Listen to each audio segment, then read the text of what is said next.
Deus abençoe você, amado filho, amada filha. Muito bem-vindo, bem-vindo. Episódio 134, 2 Samuel 16, o livro de Crônicas, capítulo 21, né? 1 Crônicas 21. E o Salmo 15 é o que nós leremos hoje, viu? Estou bem animado por estar aqui com você, poder partilhar sobre a palavra de Deus. Muitas coisas lindas, amado filho, amada filha, nós poderemos aprender com a palavra de Deus hoje. E mantenha seu coração, sua mente abertos para ouvir a palavra, e sempre peçamos ao Espírito Santo que Ele seja o nosso pedagogo, que Ele seja aquele que nos explique a palavra, que abra o nosso entendimento, a nossa inteligência, a fim de que possamos ser de fato capazes de compreender a profundidade, o mistério revelado em cada uma das palavras, das frases, dos versículos contidos na Sagrada Escritura. Hoje nós vamos aprender um pouquinho sobre as consequências do pecado. Gente, a Carta de São Paulo aos Romanos, capítulo 6, versículo 23, diz que o salário do pecado é a morte. E o pecado que a gente comete, a desobediência a Deus, sempre gera uma consequência. Por isso que precisamos lutar, sabe, gente? Para nos manter fiéis, e assim que cairmos, pedir perdão, confessar, recomeçar, e não nos demorar, não viver em estado de pecado. Porque a desobediência a Deus, o pecado, ela gera maldição na nossa vida. Vamos ouvir a palavra de Deus com muita atenção. 2 Samuel capítulo 16. Tendo Davi avançado um pouco além do cume, viu que lhe vinha ao encontro Siba, servo de Mefibosete, com 2 jumentos selados e carregados de 200 pães, 100 cachos de uvas secas, 100 frutos maduros e um odre de vinho. O rei disse-lhe: "Que tens aí?" "Os jumentos", respondeu Siba, "devem servir à família do rei, para que os montem. Os pães e frutos servirão de comida para os teus servos. O vinho será para aqueles que se fatigarem no deserto." O rei perguntou: "Mas onde está o filho do teu senhor?" "Ficou em Jerusalém", respondeu Siba, alegando que agora a casa de Israel lhe devolveria o reino de seu pai. O rei disse a Siba: "Tudo o que possuía Mefibosete lhe pertence doravante." "Eu me inclino diante de ti", respondeu ele, "conserva-me a tua graça, ó rei e meu senhor." Quando o rei chegou a Baorim, apareceu um homem da família da casa de Saul, chamado Semei, filho de Gera, o qual ia proferindo maldições enquanto andava. Atirava pedras contra o rei Davi e contra todos os seus servos, embora todo o exército e todos os guerreiros valentes se encontrassem à direita e à esquerda do rei. E o amaldiçoava, dizendo: vai-te embora, homem sanguinário e celerado. O Senhor faz cair sobre ti todo o sangue da casa de Saul, cujo trono usurpaste. O Senhor entregou o reino ao teu filho Absalão, este oprimido de males, homem sanguinário que és. Então Abissai, filho de Sárvia, disse ao rei: "Por que insulta este cão morto ao rei, meu senhor? Deixa-me passar, vou cortar-lhe a cabeça." "Que nos importa, filho de Sárvia?" respondeu Davi. "Deixai-o amaldiçoar. Se o Senhor lhe ordenou que me amaldiçoasse, quem poderia dizer-lhe por que ele o faz?"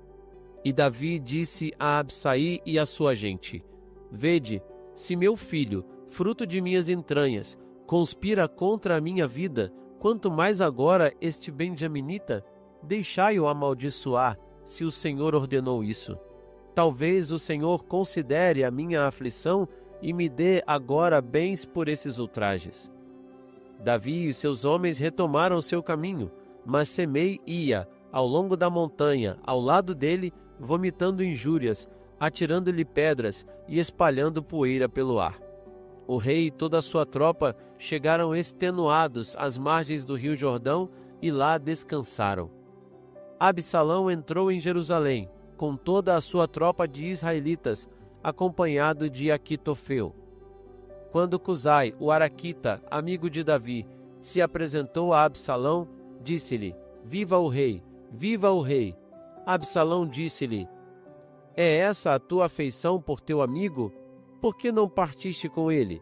"Não", respondeu-lhe Cusai, "eu sou daquele que o Senhor escolheu, com todo esse povo, e com ele é que eu ficarei. Aliás, A quem serviria eu, senão a seu filho? Como servi a teu pai, assim te servirei a ti também. Absalão disse a Aquitofel: deliberai entre vós sobre o que devemos fazer. Aquitofel respondeu-lhe: aproxima-te das concubinas de teu pai, que ficaram aqui para guardar o palácio. Assim todo Israel saberá que te tornaste odioso ao teu pai, e os teus partidários se animarão com maior coragem. Armaram, pois, para Absalão uma tenda no terraço, e ali, à vista de todo Israel, ele vinha a abusar das concubinas de seu pai. Ora, os conselhos que dava Aquitofel naquele tempo eram considerados como palavras de Deus. Assim se consideravam todos os seus conselhos, tanto para Davi como para Absalão. 1 Crônicas, capítulo 21. Levantou-se Satã contra Israel e excitou Davi a fazer o recenseamento de Israel. Disse Davi a Joabe e aos chefes do povo: ide e fazei o recenseamento dos israelitas, desde Bersabeia até Dan, e fazei-me o relatório, para que eu saiba o número deles. Respondeu Joabe: o Senhor multiplique seu povo 100 vezes mais. Não são todos eles, ó rei meu senhor, os servos de meu senhor?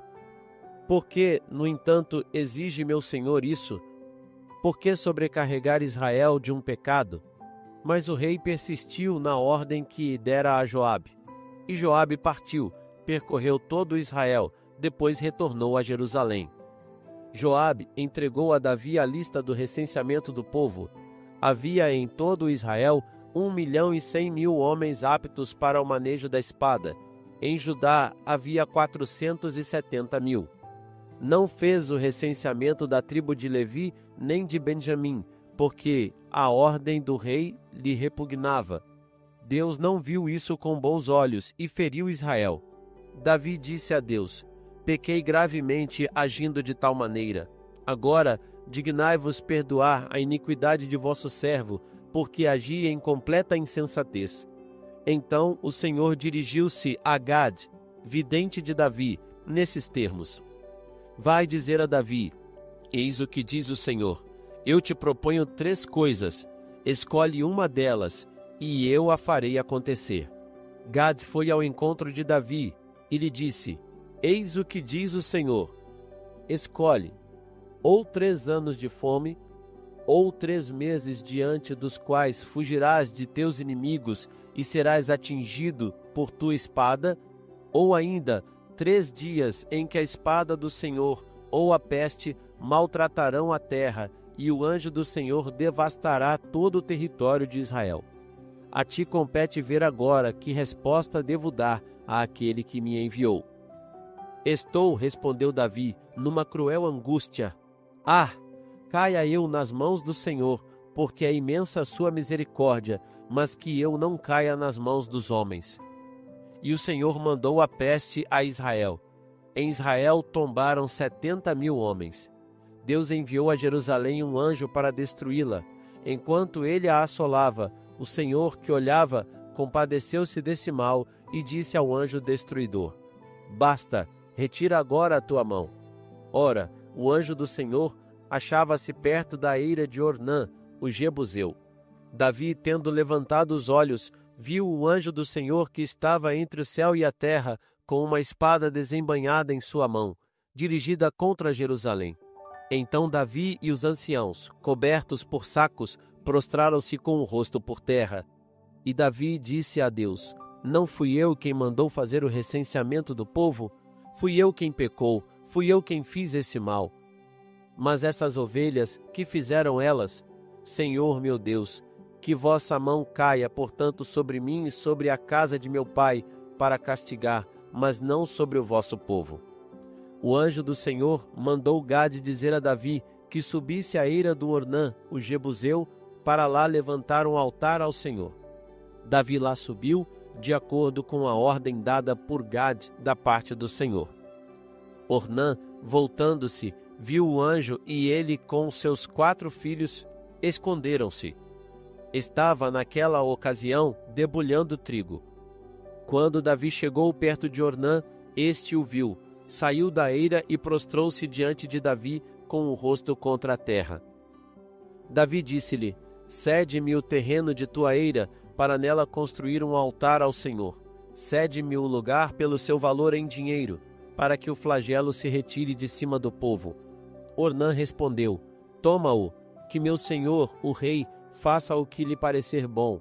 Vê, eu dou os bois para o holocausto, os carros para a lenha e o trigo para a oblação. Tudo te dou. Não, respondeu Davi, quero comprá-lo pelo seu inteiro valor em dinheiro. Não tomarei o que te pertence para dar ao Senhor, e não oferecerei um holocausto que não me custe nada. Davi deu a Omã um peso de 600 siclos de ouro pelo terreno. E Davi construiu lá um altar ao Senhor, ofereceu holocaustos e sacrifícios pacíficos, invocou o Senhor, que lhe respondeu, enviando fogo do céu sobre o altar dos holocaustos. Então o Senhor falou ao anjo, e este embanhou de novo a espada. Neste momento, vendo Davi que o Senhor o tinha ouvido na eira de Ornã, o jebuseu, ofereceu ali sacrifícios. O tabernáculo do Senhor que Moisés construíra no deserto e o altar dos holocaustos se encontravam nesse tempo no lugar alto de Gabaon. Mas Davi não pôde dirigir-se a esse altar para rogar a Deus, tão aterrado ficara ao ver a espada do anjo do Senhor. Senhor, muito obrigado pela eficácia da Tua palavra, Senhor. Muito obrigado pela Tua bondade, pela Tua misericórdia. Obrigado porque o Senhor vem ao nosso encontro e o Senhor quer falar conosco, o Senhor quer dirigir o nosso coração. Vem, Espírito Santo, nos dando o entendimento. Sejas Tu, Espírito de Deus, o nosso maior pedagogo, nosso maior professor no estudo, ao longo do estudo de todos os versículos, os capítulos que ouvimos hoje. Glória ao Pai, ao Filho e ao Espírito Santo, como era no princípio, agora e sempre. Amém. Gente, nós vemos hoje, em 2 Samuel 16, desculpa o termo, a desgraça que caiu sobre Davi, como consequência também dos seus pecados, a consequência também da sua inação, da sua omissão como pai, como nós vínhamos refletindo nos capítulos anteriores, Absalão, seu filho, que se volta contra ele e assume ali Jerusalém, e Davi entra ali em Jerusalém, na capital do reino, Davi fugiu com seus homens, e Davi experienciou ali, gente, no caminho, em primeiro lugar, Ziba, que era o servo de Mefibosete, que era o filho de Jonatas, disse que o seu servo, ia ficar lá em Jerusalém, esperando quem ia vencer, e depois ia pegar os pedaços, que sobrarem, porque ele era descendente do rei Saul. Mas isso não era diretamente uma afronta ao rei Davi, porque Mefibosete ficou fiel ao rei Davi, como a gente leu lá atrás, no livro 2 Samuel mesmo, 19, a gente vê que Mefibosete foi fiel a Davi. É que era uma confusão, gente, um pai e um filho brigando, ele não sabia, em que lado ficar, e de fato ia estourar ali, que qualquer um poderia vencer, E Absalão, por ser jovem, tinha reunido muita gente achava que ele ia vencer, Mas nós vemos também que Davi, pelo caminho, quando se aproxima dele, Semei ou Shimei, que era um descendente ali da tribo de Davi, um benjaminita da tribo de Benjamim, desculpa, de Davi não, de Saul, um benjaminita da tribo de Benjamim. Saul era o antigo rei, então Shimei começou a amaldiçoar Davi, porque ele era da tribo, da família do rei anterior, que era Saul. Então ele não estava feliz com o reinado de Davi, e vendo o que estava acontecendo, começou a amaldiçoar. E a gente vê ali a nobreza do caráter de Davi, porque o seu general, disse: olha, Davi, nós somos ser um rei, eu estou aqui como seu general, deixa eu passar e cortar a cabeça, Abissai, que era o general de Davi, deixa eu passar e cortar a cabeça desse cão morto, Quem é esse homem para amaldiçoar o Senhor? Mas Davi disse: não deixa. Talvez foi Deus que pediu para ele me amaldiçoar, e talvez Deus, vendo a minha humilhação, se lembre de mim. Olha só que espírito de arrependimento, gente, de contrição de Davi. Ele estava tão arrependido que ele foi capaz até de aceitar uma ofensa que, humanamente falando, parecia injusta, Mas ele tinha consciência da sua própria fraqueza. É como se ele estivesse dizendo assim para Abissai e para o povo: eu sou um pecador, o que esse homem está falando não é metade do que eu sou. Porque Davi tinha cometido sérios pecados diante de Deus, gente? Ele tinha cometido sérios pecados quando ele dormiu com Betsabeia e a engravidou e depois pediu para matar o seu marido. Mas, sobretudo, o grande grande pecado, que ele cometeu foi quando, em 1 Crônicas 21, né, nós vamos ler, que Davi, ele pediu para o censo do povo, né, para fazer o censo, para contar os homens de batalha. E Joabe tinha, um dos seus conselheiros, né, tinha dado o conselho, não faça isso, porque isso era contra a lei de Deus. Porque naquela época, fazer isso era como se Davi estivesse falando, olha, eu vou contar o povo porque o povo é o meu reinado, é o meu governo, é o meu povo, é o meu exército. Mas isso era uma infligência da lei de Deus na época, porque o povo era de Deus. E Deus sempre dizia, eu vou dar a vitória a vocês na guerra. Esteja o inimigo com 300 mil e vocês com 3 mil. E eu vou dar a vitória. Então isso foi um pecado de presunção, né, diante de Davi. E Deus pediu para ele, olha, você vai ter uma consequência desse pecado. Então escolha, né, o que você vai fazer, o que você vai querer. Deus deu 3 opções, nós vamos ver isso depois, né? O que você vai querer como punição, porque esse era um pecado grave. Ou seja, para nós, talvez para o nosso imaginário moderno, seja difícil entender, pensar sobre isso, mas era um pecado de presunção e de orgulho, no qual Davi provava que ele confiava mais nele mesmo, nos seus esforços, nos seus talentos, nos seus recursos, do que na graça de Deus, né? Era um pecado de autossuficiência. E isso gerou também todas essas consequências. Mas a gente vê nessa honestidade em Davi, né? Que ele não está se fazendo de vítima, eu estou sendo punido. Não, ele reconheceu, eu sou um pecador e justamente estou sofrendo tudo isso. E essas atitudes de arrependimento, gente, essas atitudes de humildade, com certeza conquistaram o coração de Deus.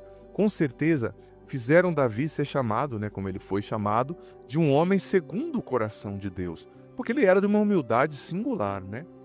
Depois nós lemos também, né, em 1 Crônicas 21, como eu falei, que Josafá, como eu vou falar agora, desculpa, Josafá cometeu mal diante do Senhor. Ele foi um rei mau, né? Um rei muito mal, muito mal, muito mal.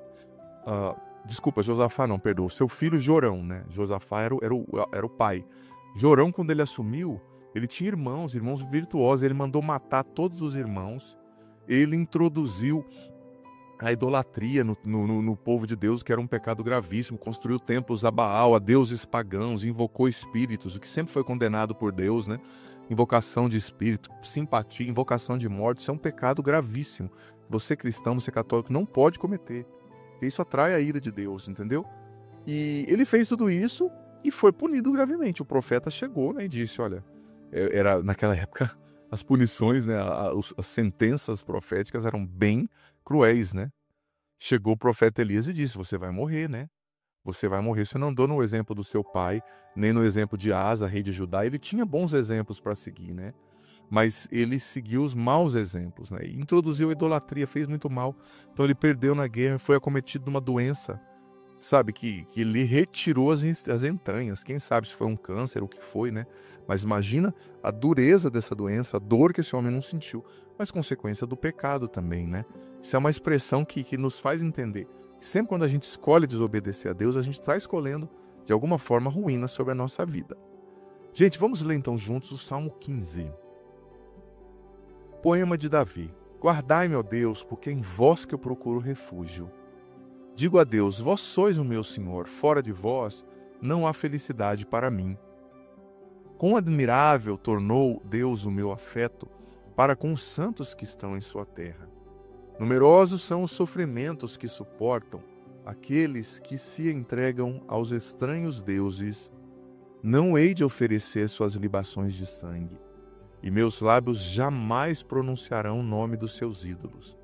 Senhor, vós sois a minha parte da herança, e meu cálice. Vós tendes nas mãos o meu destino. O cordel mediu para mim um lote aprazível. Muito me agrada a minha herança. Bendigo o Senhor porque me deu seu conselho, porque mesmo de noite o coração me exorta. Ponho sempre o Senhor diante dos olhos, pois se Ele está à minha direita, eu não vacilo. Por isso o meu coração se alegra e minha alma exulta. Até o meu corpo descansará seguro, porque vós não abandonareis minha alma na habitação dos mortos, nem permitireis que vosso santo conheça a corrupção. Vós me ensinareis o caminho da vida. A abundância de alegria junto de vós, delícias eternas à vossa direita. O Senhor esteja convosco, Ele está no meio de nós. Que desça sobre vós, vosso dia, vosso coração, vosso entendimento e permaneça para sempre a bênção do Deus Todo-Poderoso, Pai, Filho e Espírito Santo. Amém. Compartilha esse vídeo com no mínimo 3 pessoas. Manda para os seus grupos de WhatsApp. Convida mais pessoas para virem ler a Bíblia conosco em um ano. Deus abençoe. Que bom ter você aqui nesse podcast diário. Leia a Bíblia comigo em um ano, a Bíblia inteira. Você é convidado a viver essa aventura de conhecer a Sagrada Escritura. Se você está chegando hoje, você pode começar a partir daqui. A partir de hoje, vai acompanhando a cada dia e você vai depois ouvindo os episódios anteriores. Vai no começo da playlist, a Bíblia em um ano, hoje você ouve o do dia de hoje e ouve o do primeiro, amanhã o do dia de amanhã e o segundo. E assim você vai, consequentemente, gradativamente, ouvindo os episódios anteriores e fazendo parte dessa playlist ao longo desse ano, lendo a Bíblia inteira com a minha explicação. Olha, vem fazer parte, seja perseverante, você vai colher frutos maravilhosos. E lembrando que o vídeo entra sempre ao meio-dia, mas fica aqui. Você pode ouvi-lo no momento que você quiser, na playlist Bíblia em um ano, vá desde o começo, aprenda a Sagrada Escritura, você vai receber muitas bênçãos. Bem-vindo e se inscreva no canal, vem fazer parte da nossa família, fazer parte da nossa família, fazer parte da nossa família.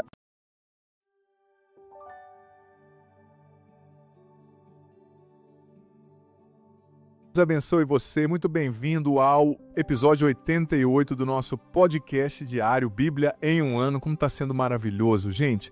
Nós vivermos juntos nesse podcast, nós refletirmos juntos. Deus tem feito muito na sua história, na minha, eu tenho certeza. O contato com a palavra de Deus por si só nos liberta, nos cura. É uma palavra viva, gente.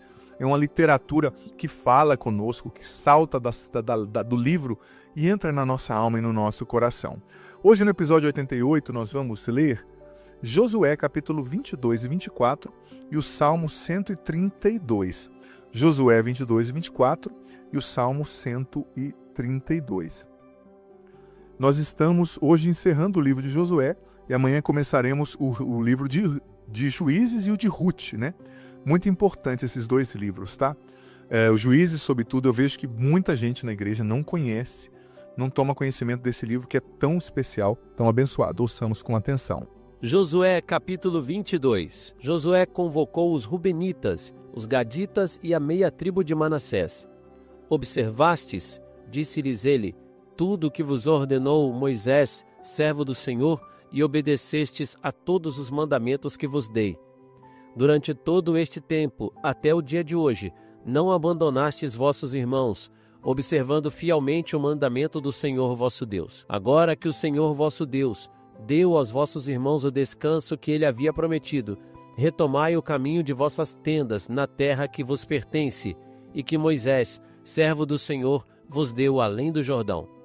Tende muito cuidado, no entanto, de pôr em prática os mandamentos e as leis que vos prescreveu Moisés, servo do Senhor.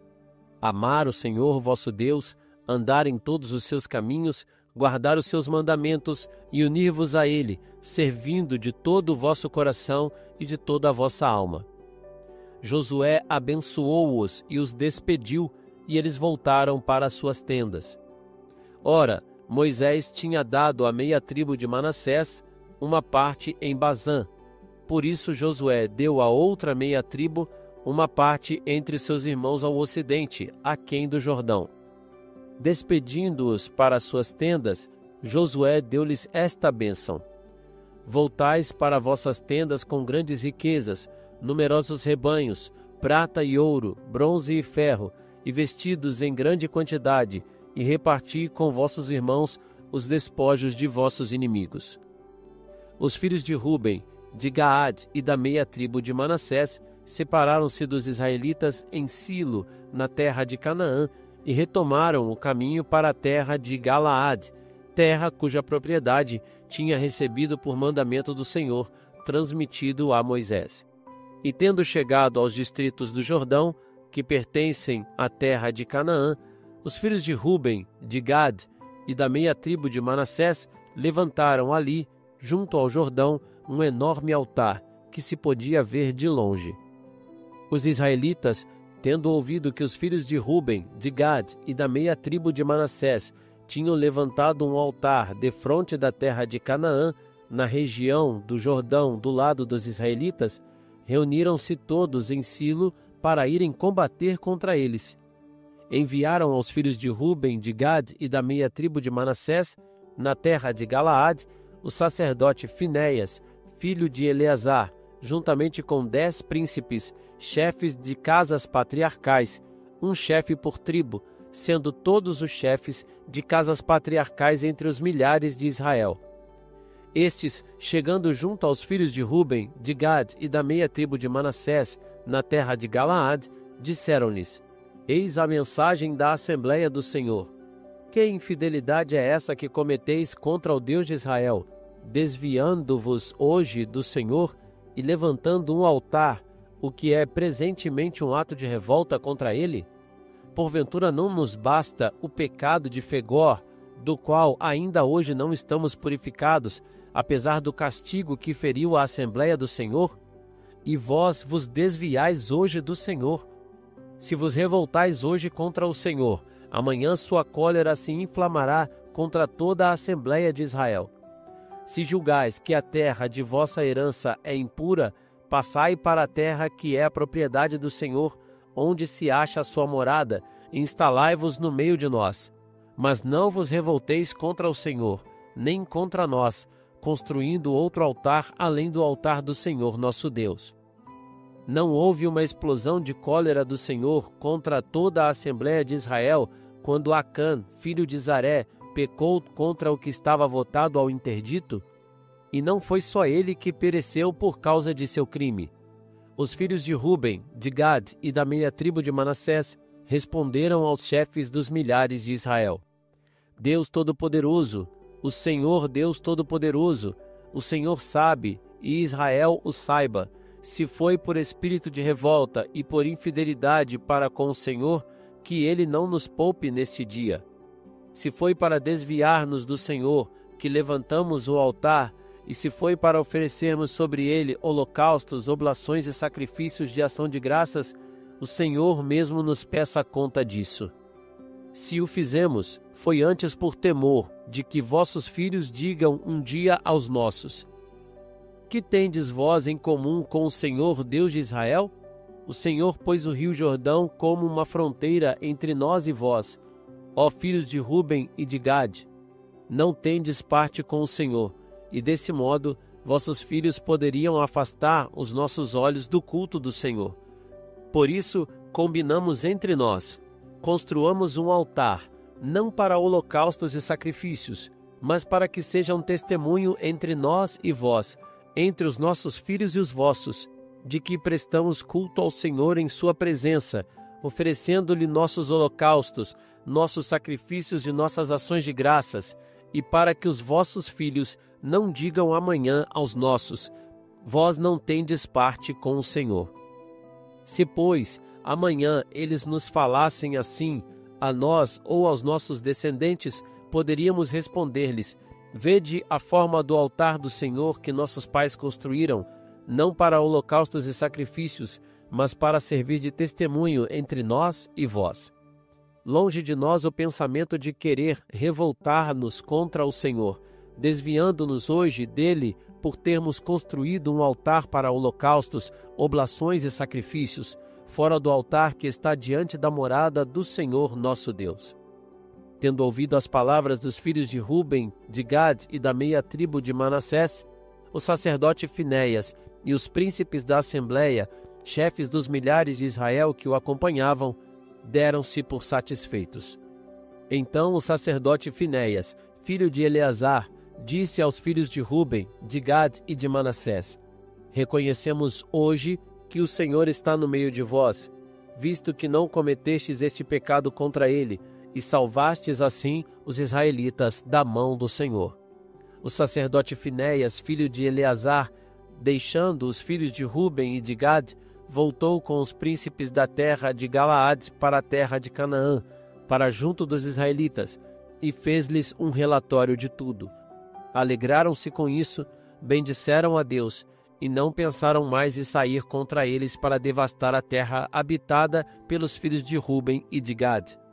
Por isso, os filhos de Ruben e de Gad chamaram o altar que tinham construído Ed, porque disseram eles: Ele é testemunho entre nós de que o Senhor é o verdadeiro Deus. Josué, capítulo 23. O Senhor tinha dado desde há muito tempo tranquilidade a Israel e o livrara de todos os inimigos dos arredores. Josué, sendo já velho e avançado em idade, convocou todo o Israel, seus anciãos, seus chefes, seus juízes, seus oficiais, e disse-lhes: Eis que estou velho, de idade muito avançada, e vistes tudo o que o Senhor vosso Deus fez a todas essas nações diante de vós, porque é o Senhor vosso Deus quem combateu por vós. Vede, reparti entre vós, por sorte, todos esses povos que restam a combater. É a herança de vossas tribos, assim como aqueles que exterminei desde o Jordão até o Mar Grande do Ocidente. O Senhor os expulsará e os despojará em vosso proveito, e sua terra se tornará vossa propriedade, como vos prometeu o Senhor vosso Deus. Esforçai-vos, pois, em pôr em prática tudo o que está escrito no livro da lei de Moisés, e não vos desvieis dela nem para a direita, nem para a esquerda. Não vos mistureis com esses povos que ficaram habitando entre vós. Não invoqueis o nome de seus deuses, e não jureis por eles. Guardai-vos de prestar-lhes culto e adorá-los, mas permanecei unidos ao Senhor vosso Deus, como o fizestes até hoje. O Senhor despojou em vosso favor grandes e poderosas nações. Até o presente ninguém vos pôde resistir. Só um entre vós punha em fuga 1000 inimigos, porque o Senhor vosso Deus combatia por vós, como ele vos tinha prometido. Tende, pois, grande cuidado em amar o Senhor vosso Deus. Se vos desviardes e vos unirdes ao resto dessas nações que habitam entre vós, misturando-vos a elas e contraindo com elas matrimônios, sabei que o Senhor vosso Deus não continuará a despojá-las em vosso proveito. Elas se converterão para vós em laços e ciladas, azorragues sobre vossos rins e espinhos nos vossos olhos, até que tenhais desaparecido desta terra fértil que vos deu o Senhor vosso Deus. Eis que me vou hoje pelo caminho de toda a terra. Reconhecei de todo o vosso coração e de toda a vossa alma que de todas as boas palavras que pronunciou em vosso favor o Senhor vosso Deus, nem uma só ficou sem efeito. Todas se cumpriram e não falhou uma sequer. Ora, assim como se realizaram todas as boas promessas que o Senhor vosso Deus vos fez, assim também mandará sobre vós todos os males de que vos ameaçou, até que vos extermine de sobre esta terra fértil que ele vos deu. Se violardes a aliança que o Senhor vosso Deus fez convosco, indo servir outros deuses e prostrar-vos diante deles, o furor do Senhor se inflamará contra vós, e sereis depressa tirados desta excelente terra que vos deu. Josué, capítulo 24. Josué convocou a Siquém todas as tribos de Israel, seus anciãos, seus chefes, seus juízes e seus oficiais. Eles apresentaram-se diante de Deus, e Josué disse a todo o povo: Eis o que diz o Senhor Deus de Israel. Outrora, vossos ancestrais, Taré, pai de Abraão e de Nacor, habitavam além do rio e serviam a deuses estrangeiros. Tomei vosso pai Abraão do outro lado do Jordão e conduzi-o à terra de Canaã. Multipliquei sua descendência e dei-lhe Isaac, ao qual dei Jacó e Esaú, e dei a este último a montanha de Seir. Jacó, porém, e seus filhos desceram ao Egito. Depois mandei Moisés e Arão, e feri o Egito com tudo o que fiz no meio dele, e em seguida vos tirei de lá. Fiz sair vossos pais do Egito, e quando chegastes ao mar, os egípcios perseguiram vossos pais com carros e cavaleiros até o Mar Vermelho. Os israelitas clamaram ao Senhor, o qual pôs trevas entre vós e os egípcios, e fez vir do mar sobre eles e fez vir o mar sobre eles, cobrindo-os. Vistes com os vossos olhos o que fiz aos egípcios, e depois disso habitastes muito tempo no deserto.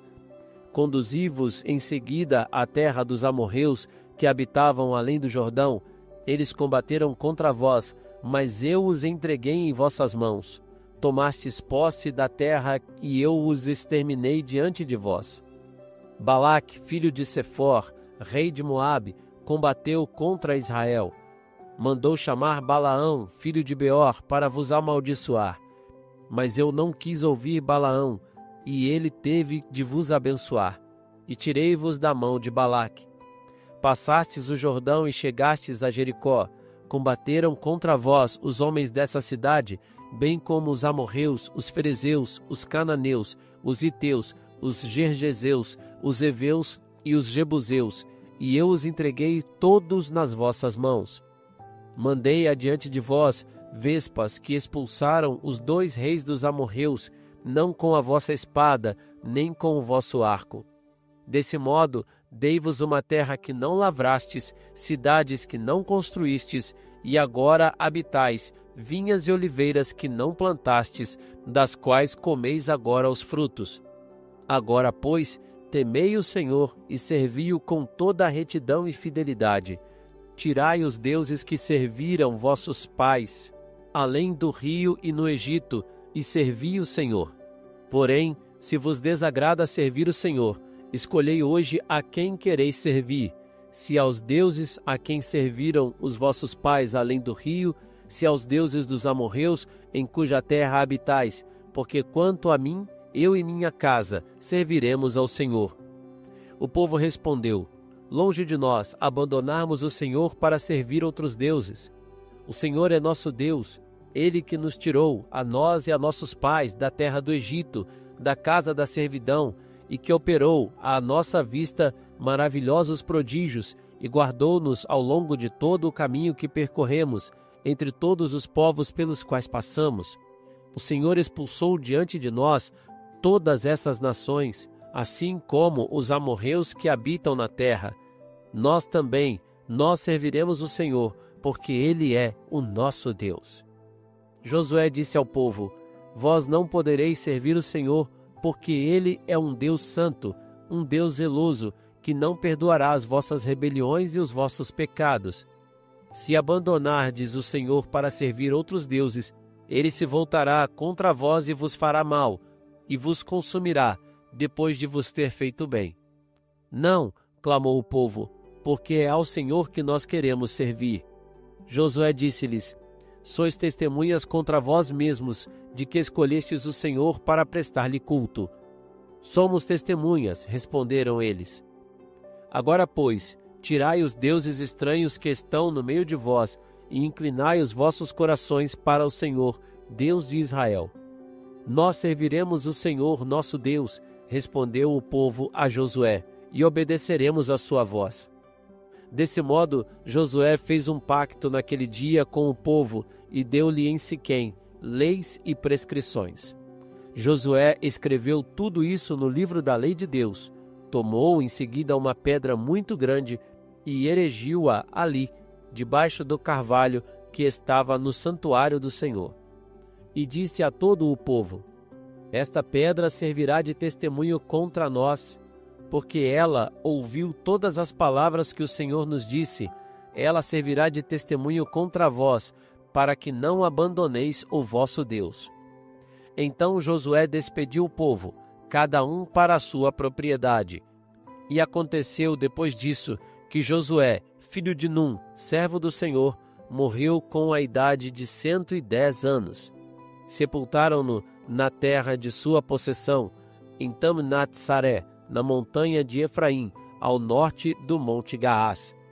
Durante todo o tempo da vida de Josué, Israel serviu o Senhor, bem como enquanto viveram depois dele os anciãos que conheciam tudo o que o Senhor tinha feito em favor de Israel. Sepultaram também em Siquém os ossos de José que os israelitas tinham trazido do Egito. Depuseram-nos na porção da terra que Jacó havia comprado aos filhos de Hermon, pai de Siquém, por 100 peças de prata, e que se tornou propriedade dos filhos de José. Eleazar, filho de Arão, morreu também. Enterraram-no em Gabaá, cidade de Finéias, seu filho, que lhe tinha sido dada na montanha de Efraim. Muito obrigado, Senhor. Nós te agradecemos por nos trazer a sabedoria, a história do livro de Josué, essa história que é a história da nossa salvação.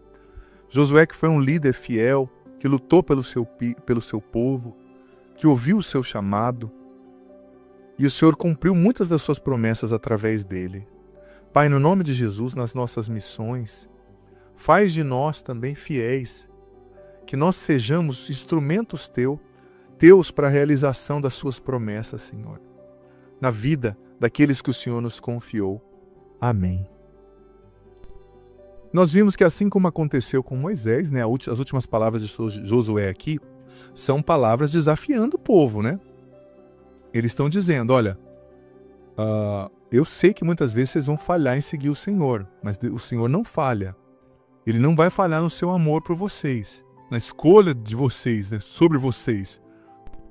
E Josué está desafiando o povo a temerem o Senhor, a servirem o Senhor com sinceridade de coração, com fidelidade, né? Ele diz para eles deixarem os ídolos, né, os deuses dos seus pais, e servirem unicamente ao Senhor, porque eles sabem da tentação que esse povo vai sofrer e como eles são frágeis, né? Ele diz, se vocês estão indispostos a servir a Deus, agora que já estamos na terra prometida, não tem mais nada, não tem deserto, não tem inimigo, vocês têm que escolher a quem vocês querem servir, né? Vocês querem servir os ídolos da sua vida, o dinheiro, o sucesso, o conforto? Ou vocês querem seguir Jesus Cristo, vocês querem servir o Senhor, né? Eu também, como fazendo o papel de Josué aqui, né, como sacerdote, com muito carinho, mas humildade, eu digo para você, a quem você quer servir? É preciso parar de fingir, gente. É preciso romper com o pecado e tomar uma decisão. Eu quero servir a Deus. Josué proclama essas palavras poderosíssimas. Eu e minha casa serviremos ao Senhor. Você pode repetir depois de mim aí? Eu e minha casa serviremos ao Senhor. É uma decisão que a gente tem que ter. E a palavra decisão quer dizer dar cisão, dar um corte. Cortar o que não é bom para ficar com o que é melhor, o essencial. Para seguir a Deus não tem jeito. Você vai ter que conjugar o verbo deixar muitas vezes. Você vai ter que deixar muitas coisas. Mas Deus é a melhor parte. Tudo é pouco. Tudo que eu deixo, tudo que eu renuncio, tudo que eu sacrifico por Deus é pouco, porque Ele é o meu bem maior. Então, para de fato eu e minha casa servirmos ao Senhor, é preciso ter uma decisão interior. Eu preciso decidir-me, afastar-me de tudo aquilo que me tira da presença de Deus. Deus hoje te chama a uma decisão, a mudar de vida, a mudar de direção. É verdadeiramente uma decisão interior. Uma decisão que envolve toda a vida. De Deus é uma luta. Você vê que a primeira epístola de João diz que o que quer nos destruir, nos tirar de Deus, né, é a concupiscência, né, as paixões da carne, a concupiscência dos olhos, né, a soberba da vida. Nós que queremos ser de Deus, precisamos empregar uma luta diária. Porque todos os dias vem algo querendo tirar a sua paz. Porque todos os dias vem algo querendo te desestabilizar. Porque todos os dias vem algo querendo te mundanizar.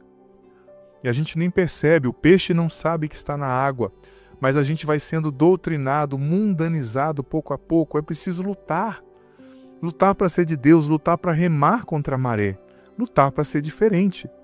Tem uma frase de Santa Catarina de Sena que eu gosto muito. Diz assim: não tenha medo de lutar. Nosso capitão nesse campo de batalha é Jesus. Nós descobrimos já o que temos que fazer. Lutar na certeza de que Cristo amarrou os nossos inimigos por nós e os enfraqueceu para que eles não pudessem nos vencer, a menos que decidamos permitir que eles nos vençam. Portanto, devemos lutar com coragem e marcar-nos com o sinal da Santíssima Cruz. Olha que frase linda. Santa Catarina de Sena, doutora da Igreja. Precisamos lutar, precisamos nos esforçar para, de fato, em tudo, fazer a vontade de Deus e dizer que a nossa vida, eu e minha casa, serviremos ao Senhor. Vamos então rezar o salmo de hoje, Salmo 132. Ó, como é bom, como é agradável para os irmãos unidos viverem juntos. é como um óleo suave derramado sobre a fronte, que desce para a barba de Arão, para correr em seguida até a orla do seu manto. É como o orvalho do Hermon, que desce pela colina de Sião, pois ali derrama o Senhor a vida e uma bênção eterna. Glória ao Pai, ao Filho e ao Espírito Santo, como era no princípio, agora e sempre. Amém. Desça sobre você a bênção do Senhor, Pai, Filho e Espírito Santo. Amém. Gente, que bom que você está comigo aqui nesse estudo bíblico, e saiba que eu gosto de sempre explicar isso, eu vou repetir. Que um estudo bíblico é como um relacionamento. Tem dia, você é casado, por exemplo, tem um amigo muito grande, ou é casado, vamos supor. Tem dia que você chega do trabalho em casa e a sua esposa te conta um monte de coisa que aconteceu, e você conta para ela, e ela conta de coisas de quando ela tinha 5 anos, de traumas que a feriram, que hoje ela está superando, de visões que Deus lhe deu, e aquela conversa rende, né? Agora tem dias que você chega e pergunta como foi o dia, ela fala bom, você fala bom, e os dois mudam de assunto, começam a fazer comida e nem conversam muito. Agora tem dia que vocês sentam e não falam nada, cada um fazendo as suas coisas, mas vocês estão em relacionamento, vocês sabem que você sabe que ela está ali, que ele está ali, você sabe que se você precisar, ela vai estar lá, e que talvez naquele dia os dois estão mais silenciosos, não tem tanto para falar, mas o relacionamento não vai acabar por causa disso, por causa de um dia que vocês estão menos falantes, mais silenciosos, né? É um relacionamento. Então, o relacionamento é assim, você não conversa por 3 horas todo dia com a sua esposa, com o seu esposo, com o seu amigo, porque não tem quem aguenta, né? Você tem que trabalhar, você tem que dormir. Então, no relacionamento bíblico com Deus também é assim. Tem dias que o estudo vai ser assim, sabe? Tirar o chão dos seus pés, aquela coisa que vai revelar verdades que você está querendo saber há 30 anos. Tem dias que o estudo vai acrescentar coisas que você já sabe. E tem dias que parece que não vai falar tanto. Mas aí que a chave é a perseverança. Um relacionamento se faz de continuidade, de perseverança. Porque está acontecendo. Não é porque aquele dia não foi tão forte que você tem que parar. Não. Deus está fazendo e é preciso perseverar. Porque é assim que o relacionamento se constrói, tá bom? Fica essa dica para você e escreve aqui nos comentários o que você entendeu dessa palavra e dessa reflexão. Um ótimo dia para você. Que bom ter você aqui nesse podcast diário. Leia a Bíblia comigo em um ano, a Bíblia inteira. Você é convidado a viver essa aventura de conhecer a Sagrada Escritura. Se você está chegando hoje, você pode começar a partir daqui. A partir de hoje, vai acompanhando a cada dia e você vai depois ouvindo os episódios anteriores. Vai no começo da playlist, a Bíblia em um ano, hoje você ouve o do dia de hoje e ouve o do primeiro, amanhã o do dia de amanhã e o segundo, e assim você vai, consequentemente, gradativamente, ouvindo os episódios anteriores e fazendo parte dessa playlist ao longo desse ano, lendo a Bíblia inteira, com a minha explicação. Olha, vem fazer parte, seja perseverante, você vai colher frutos maravilhosos. E lembrando que o vídeo entra sempre ao meio-dia, mas fica aqui. Você pode ouvi-lo no momento que você quiser, na playlist Bíblia em um ano. Vá desde o começo, aprenda a Sagrada Escritura, você vai receber muitas bênçãos. Bem-vindo e se inscreva no canal. Vem fazer parte da nossa família. Fazer parte da nossa família. Fazer parte da nossa família. Fazer parte da nossa...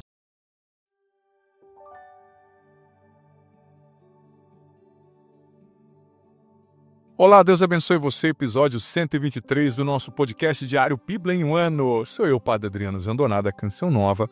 Muito feliz de chegar até você, de poder trazer essa palavra tão abençoada, a palavra de Deus. Como a nossa vida muda, gente.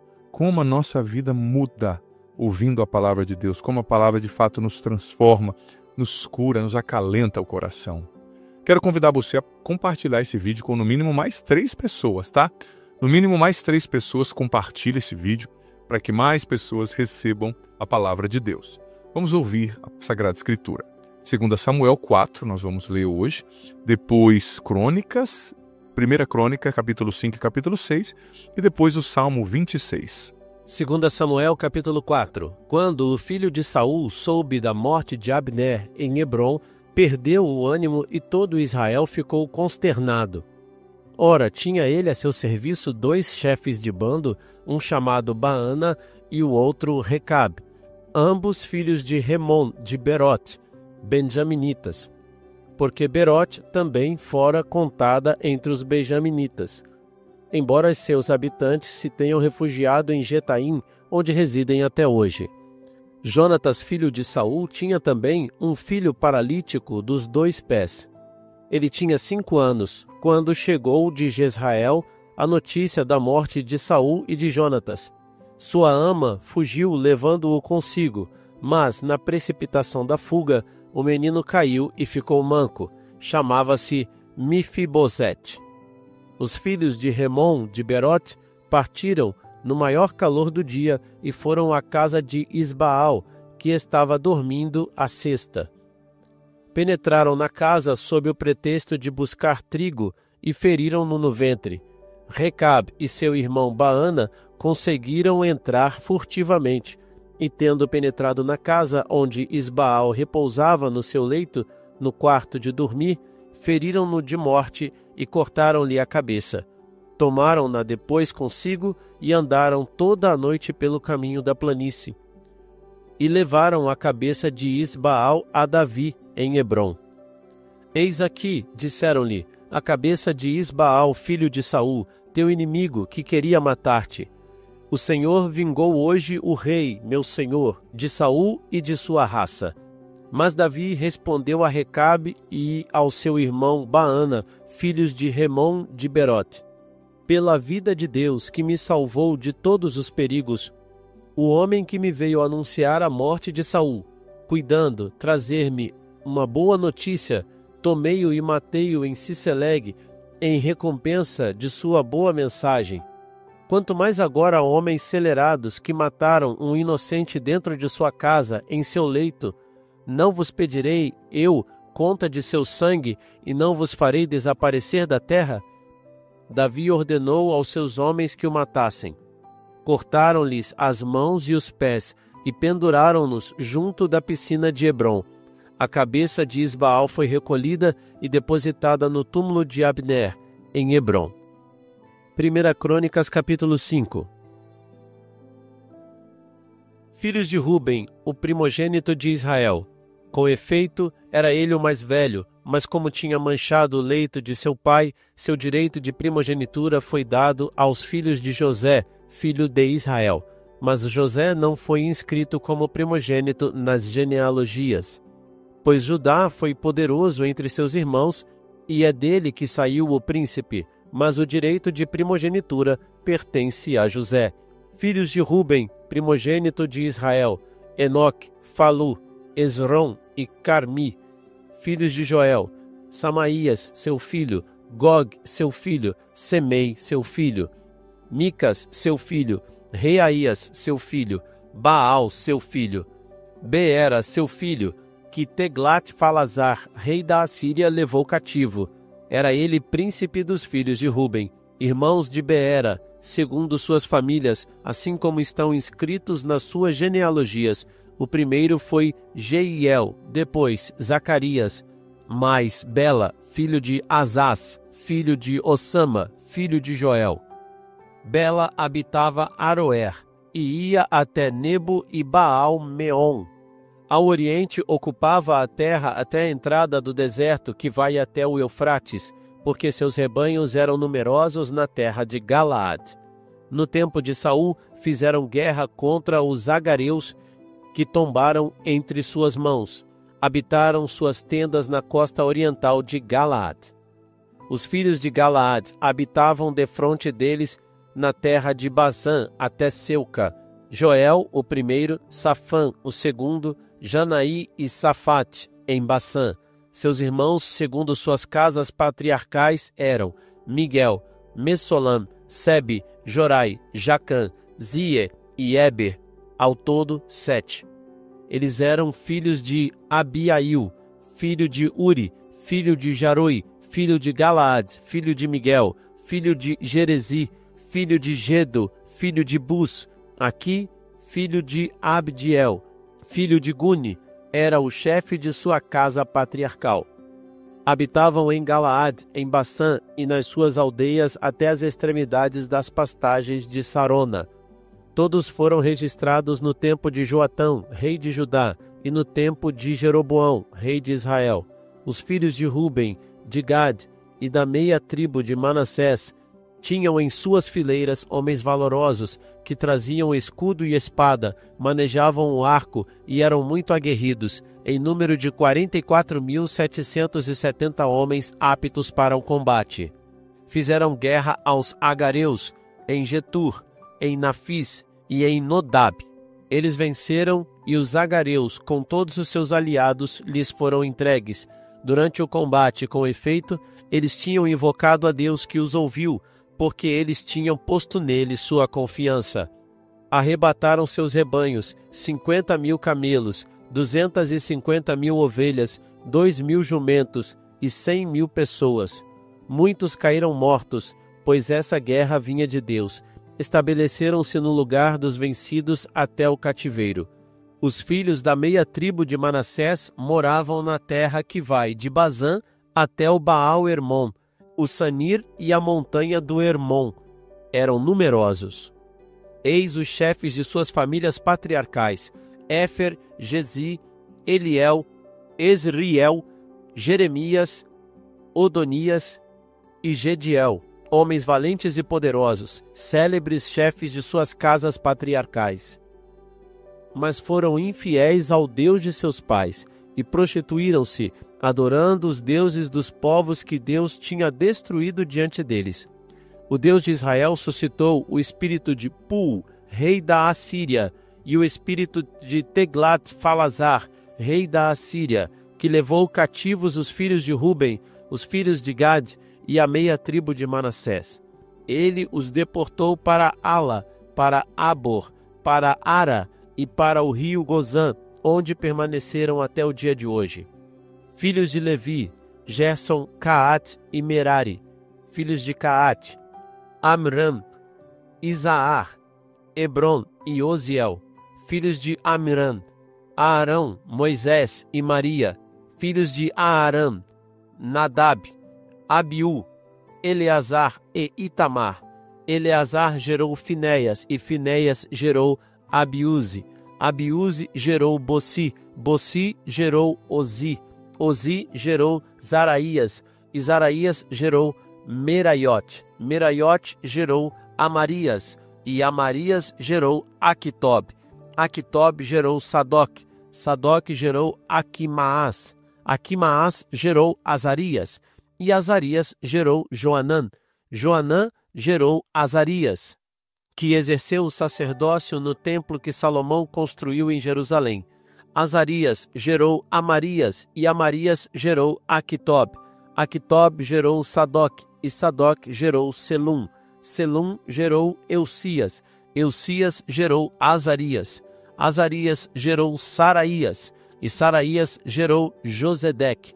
Josedeque partiu para o exílio, quando o Senhor fez com que Judá e Jerusalém fossem levados ao cativeiro por Nabucodonosor.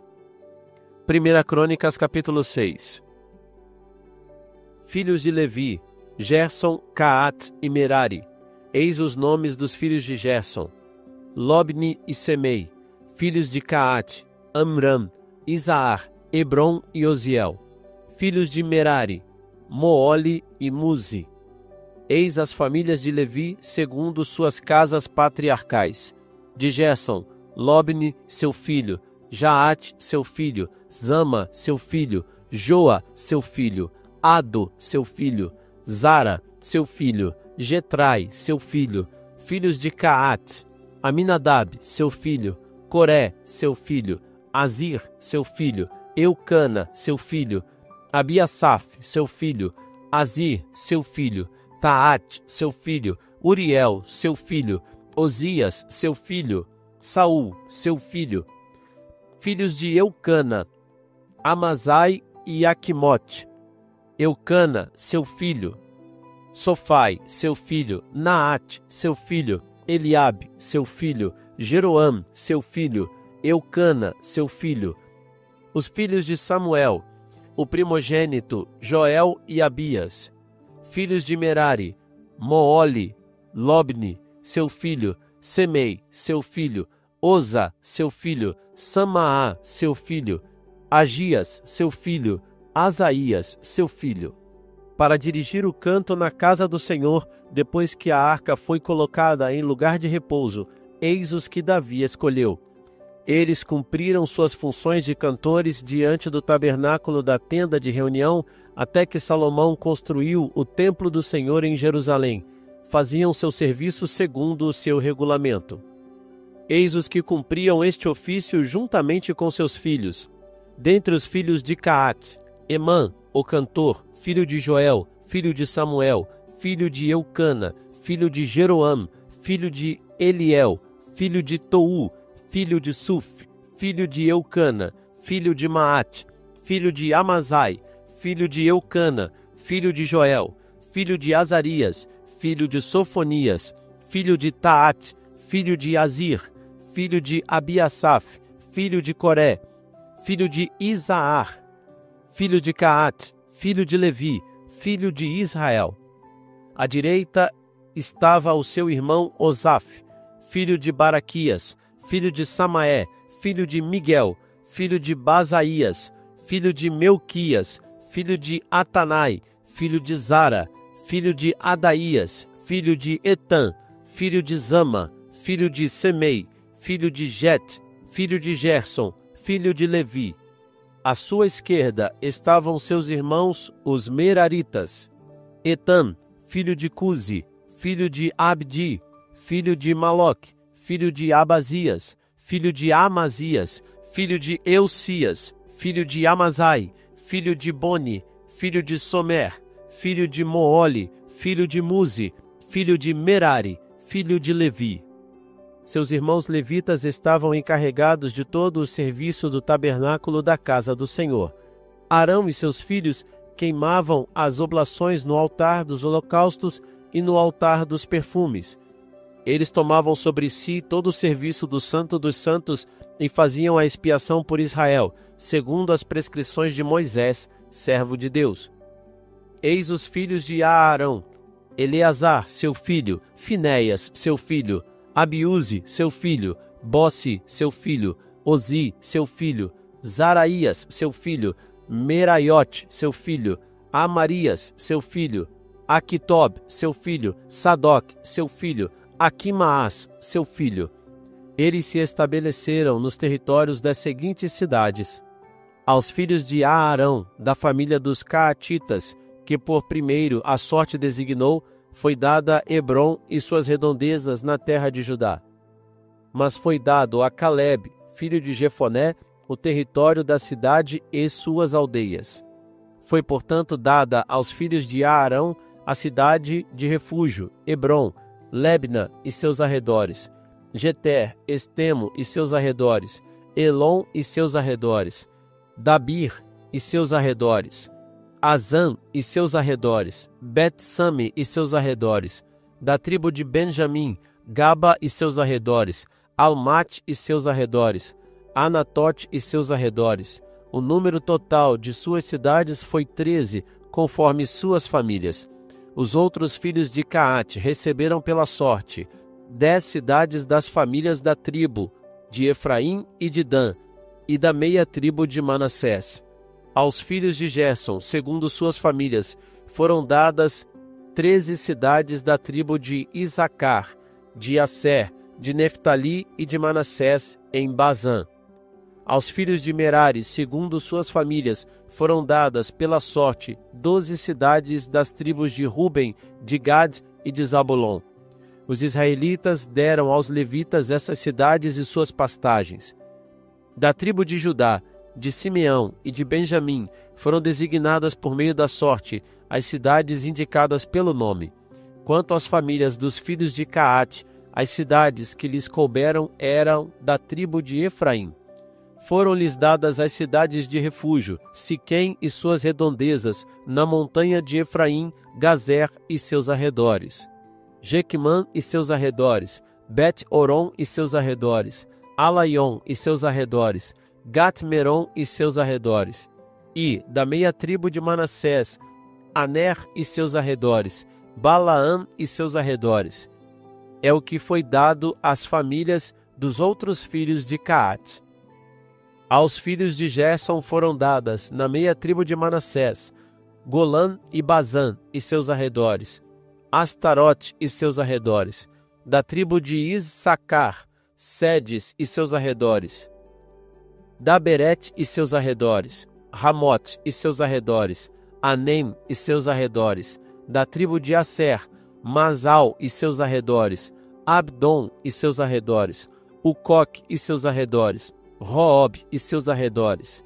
Da tribo de Neftali, Sedes da Galileia e seus arredores, Amon e seus arredores, Cariatatim e seus arredores.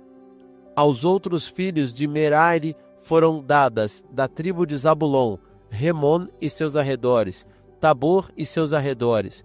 Do outro lado do Jordão, de Jericó ao oriente, da tribo de Ruben, Bozor no deserto e seus arredores, Jaza e seus arredores, Sedimote e seus arredores, Mefaate e seus arredores.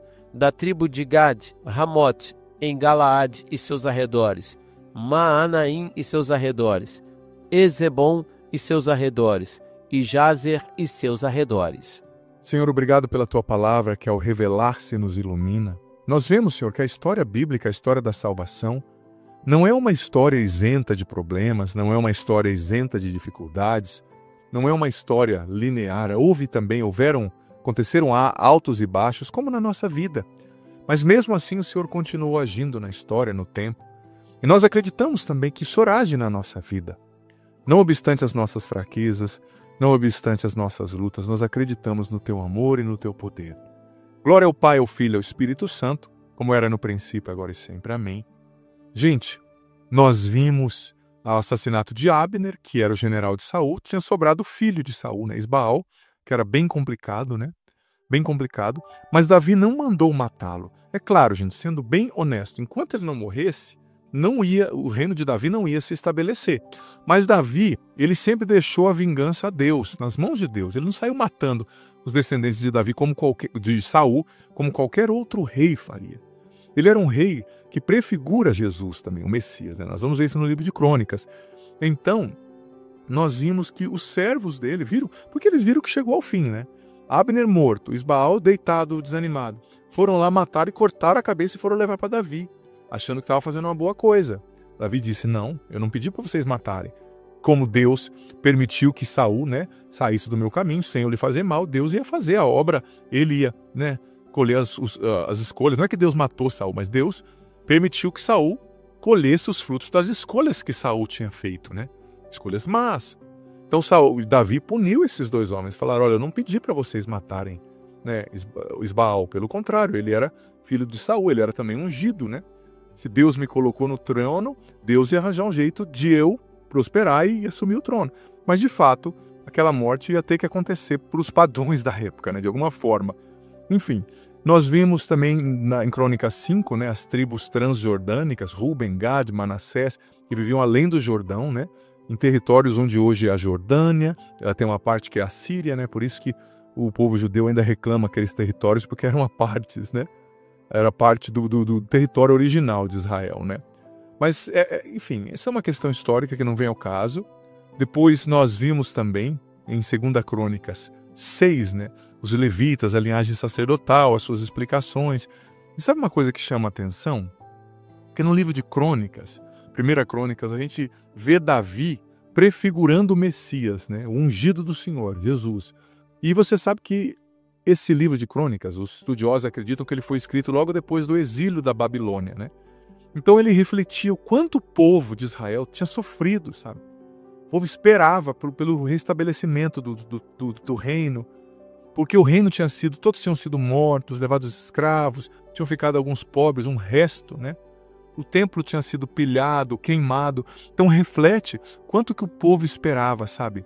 O templo, quanto que o povo esperava a reconstrução do templo. Nós vamos ler depois Esdras e Neemias, né? O pós-exílio. A gente vê eles dizendo também que Davi prefigurou a vinda do Messias. E o Messias é Jesus, da linhagem de Davi, né? Da tribo de Judá. Por isso que muitas vezes os livros bíblicos vão dizendo, fulano é filho de Cicrano, de Beltrano, para justificar. Olha, Deus prometeu lá atrás que o Beltrano viria dessa família. Então Deus é fiel e está cumprindo. É uma maneira do autor sagrado dizer, né? Mas sabe uma coisa que me chama a atenção? E você vai perceber muito isso no Antigo Testamento. Que Deus prometeu a Davi que ele ia reinar, né? Óbvio. Mas tem gente que fala assim, Deus prometeu, então Davi vai estar dormindo, Deus vai trazer a coroa, colocar na cabeça dele, o povo vai estar aos pés dele, tudo vai estar certinho. Não. O que Deus promete acontece, mas a gente passa por muitas lutas para chegar à concretização da promessa. muitos altos e baixos, a gente tem que ser perseverante, a gente tem que lutar com as armas certas, a arma da fé, a gente tem que provar o nosso caráter. Você vê, Davi, ele teve muitas vezes a oportunidade de matar Saul, de matar Isbaal, de matar outros ali que entraram no seu caminho, o próprio Abner, mas ele não fez. Então ele foi deixando o seu caráter ser provado e comprovado ao longo do tempo. Sabe, ele foi se deixando formar por Deus, ele foi deixando que Deus fosse Deus na vida dele e foi agindo segundo os padrões de Deus, os critérios de Deus. Então veja bem, o que Deus te prometeu, me prometeu, vai acontecer, mas nós vamos passar por muitas batalhas para isso acontecer.